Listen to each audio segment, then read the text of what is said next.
इमाम गजाली रहमहुल्लाह एक दफ़ा एक काफिला के साथ हज बैतुल्लाह शरीफ को जा रहे थे। असनाए सफ़र जहाँ काफिला क़याम करता, एक 10-12 साल का लड़का बड़े वालिहाना और मटरूज़ाना अंदाज में चलता फिरता नजर आता। अक्सर मेरी मजलिस में आता और बड़े मुअद्दबाना अंदाज में बैठकर मेरी गुफ्तगू सुनता। उसके इस ज़ौक़ व शौक़ को देखकर मैंने पूछ लिया कि बेटा, मैं तुम्हें तन्हा देखता हूँ, इस तवील सफर में तुम्हारा सरपरस्त व सरबराह कौन है? तो बच्चा बड़े बेनियाजाना अंदाज से गोया हुआ कि हजरत, जिसने मुझे अपने घर बुलाया है वही मेरा सरपरस्त व सरबराह है, इंसानों में तो कोई नहीं। मैंने पूछा, आखिर सवारी का खर्चा और खुराक वगैरह का क्या इंतजाम है? कहा, जिसका मेहमान हूँ वही मेरा कफील है। इमाम गजाली रहमतुल्लाह फरमाते हैं, मुझे बच्चे के इस जवाब से उसके ईमान और यकीन पर हैरत हुई। सोचा, इस बच्चे की रूहानियत हम बड़ों को भी मात दे गई। मैंने इरादा कर लिया कि इस बच्चे की ज़रूरियात मैं पूरी करूँगा। लिहाजा मैंने तमाम सफ़र में उसका ख़ास ख्याल रखा, उसको अपने साथ सवार कर लेता और अपने साथ ही खिलाता पिलाता, मगर हर मरहले में मुझे उसे तलाश करना पड़ता। वो अज खुद अपनी ज़रूरियात के लिए कभी मेरे पास न आता, बस अपनी धुन में मस्त रहता।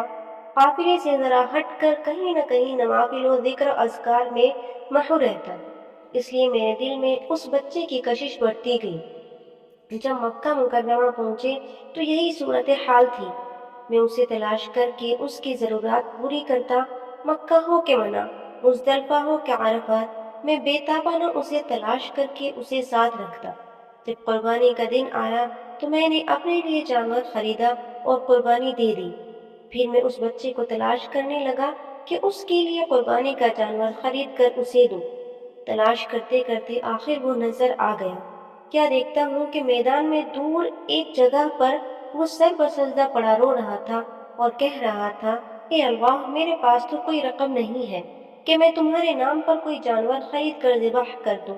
ए मेरे अल्लाह, तो मेरी जान की कुर्बानी कबूल फरमा। ये कहते कहते उसकी हिचकी बन गई।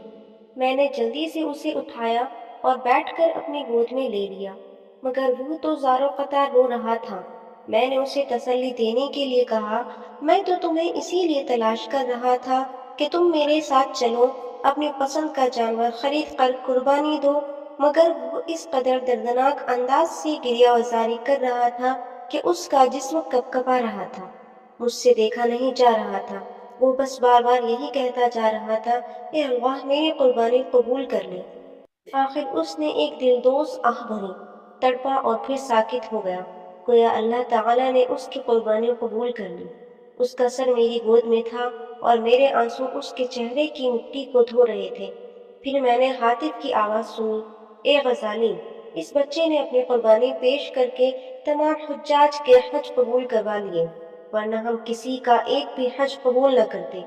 मैंने उस आशिक़ इलाही की मैयत को कफनाया, दफनाया और सोचता रहा कि मेरे सिवा किसी को यह खबर नहीं कि एक बच्चे की कुर्बानी ने लाखों हुज्जाज के हज को बारगाहे खुदाबंदी से कबूलियत का परवाना ले दिया।